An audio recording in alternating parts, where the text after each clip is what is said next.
My wife said, "Max, pack your things. I can't do this anymore." I replied, "You chose her story." Then I packed quietly, opened my document box, and pulled transfers, emails, and signed contracts for my lawyer.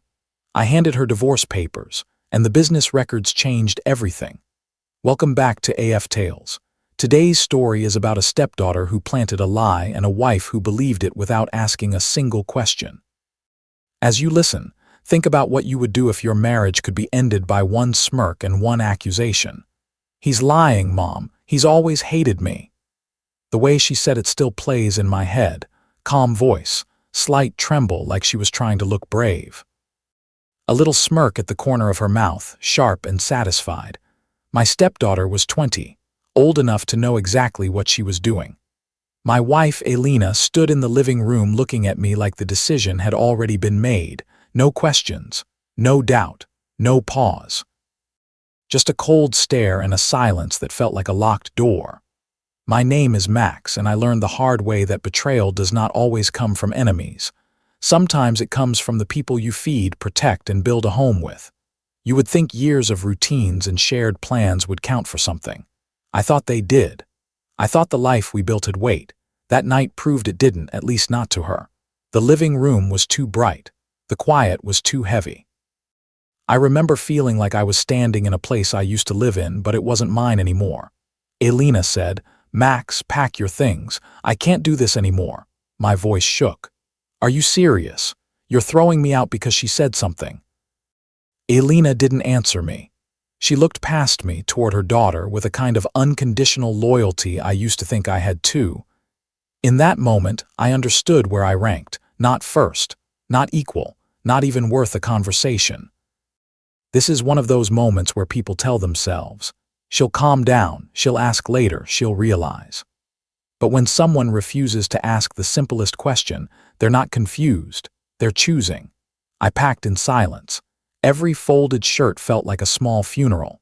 Every pair of shoes dropping into a suitcase felt like proof that this was real.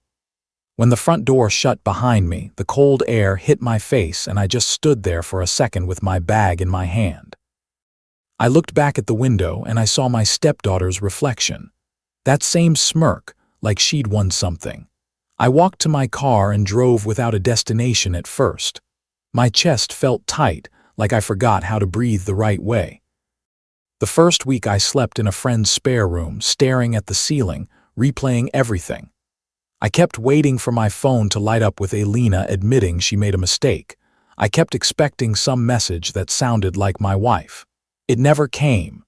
Instead, I saw my stepdaughter posting online. Little digs, smug captions meant to poke me. "Some men never learn their place." Things like that. For a moment it worked. I felt small. I felt stupid for trusting the wrong people. Then something shifted. By the end of that week, I stopped blaming the lie. The lie was ugly, but it wasn't the main problem. The main problem was that Elena believed it without asking me once. That was the real betrayal, not the daughter's poison, the wife's choice to drink it. If you're listening and you've ever been judged without being heard, you know how fast trust can die. It's not dramatic, it's just final.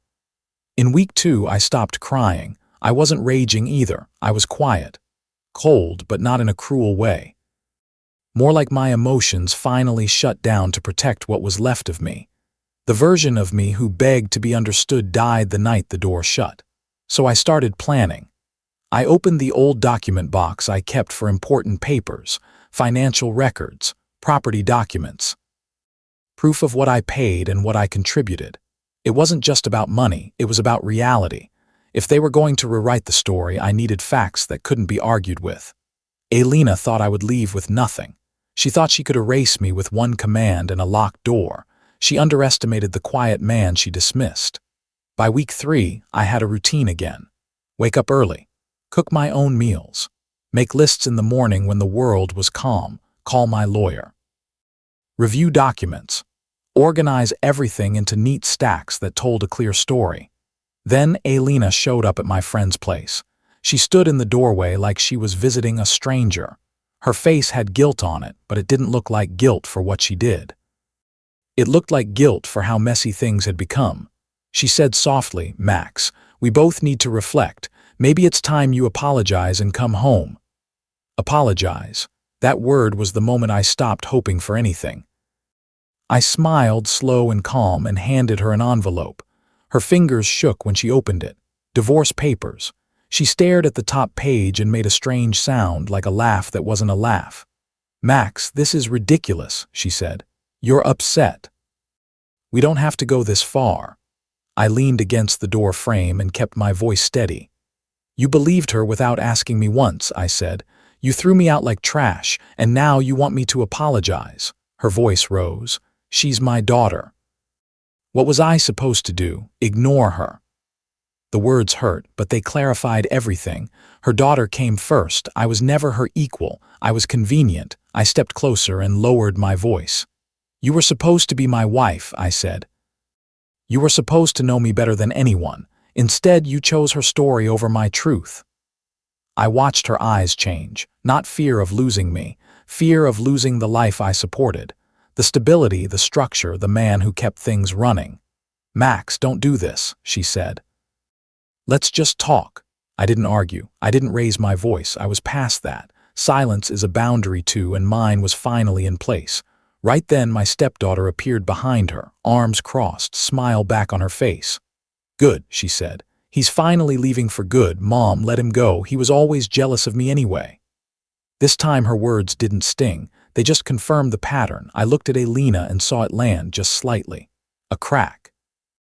Not because she believed me now, but because her daughter's smugness didn't feel comforting. It felt loud. It felt risky. I said quietly, "You'll regret this," and I closed the door. Inside, I could still hear them in the hallway. Alina's voice sharp. The daughter snapping back. The perfect duet wasn't so perfect anymore. Revenge for me wasn't fire. It wasn't screaming. It was quiet steps taken while they thought I was still confused. Over the next days, I did exactly what I said I would do. I met with my lawyer, an old friend who didn't need much convincing to take my case seriously. We went through everything line by line. The house, the accounts, the investments. Then we got to Alina's business. She had a small business that started as an idea on scraps of paper and turned into real income. In the early years, I helped fund it. I helped keep it afloat. I handled parts she didn't want to deal with. I signed documents. I moved money. I made introductions. She thought it was only hers. But I had records, transfers, contracts, emails, signatures. Legally, I wasn't just her husband. I was a partner in what she built. The silence I kept for years was over. When Alina realized I wasn't going to quietly disappear, she tried to stop me. Calls, messages, showing up again, asking to talk. I didn't respond. Every unanswered call reminded her of something she didn't understand until now. When you throw someone out without hearing them, you give up the right to their comfort later. My stepdaughter couldn't help herself either. She kept posting about me online, calling me bitter, pathetic, greedy. Each post didn't make her look strong, it made her look scared. And the more she pushed, the more people started noticing her tone. Not innocent, not protective, just mean. Then the court filings landed. My lawyer filed for divorce, division of assets, and formal recognition of my contributions. We requested a clear accounting of everything. Accounts were reviewed. Assets were examined. The business was put under legal attention. In Alina's mind, divorce was supposed to be simple. Throw me out, wait for me to crawl back, then offer forgiveness once I was desperate enough. But I wasn't crawling. I was standing up. A few days later, I saw them outside the courthouse. Alina looked torn between anger and panic. "Max, please," she said. "You don't have to do this. Think about everything we built." I looked her in the eyes. "Exactly," I said. "We built it. Not just you, not just her, we did, and I'm taking what I earned." My stepdaughter stood next to her, arms folded, glare locked on me.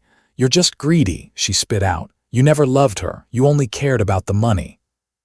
I almost smiled at the irony, but I kept my face neutral.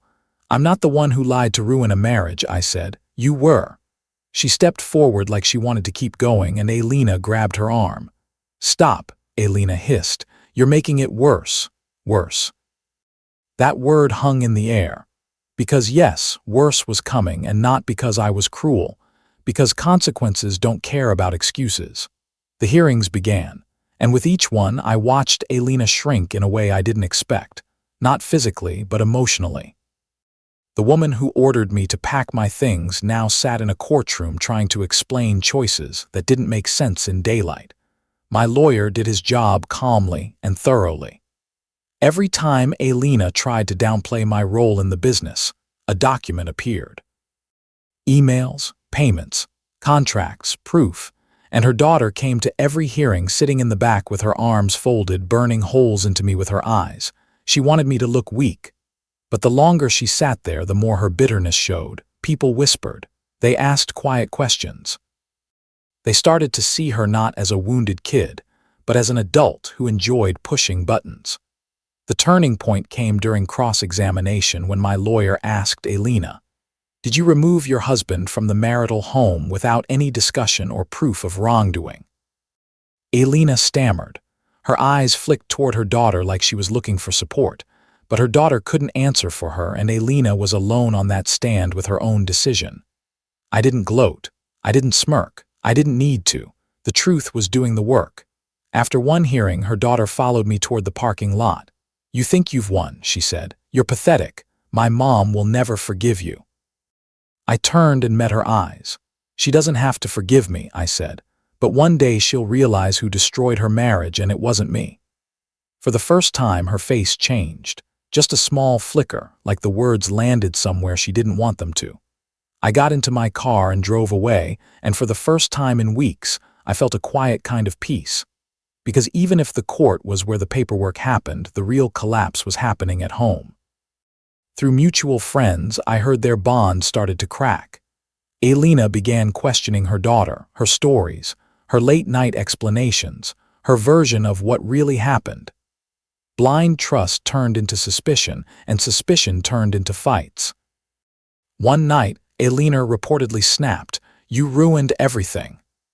And her daughter screamed back, blaming me, blaming the court, blaming Alina for being weak. I didn't step in. I didn't need to.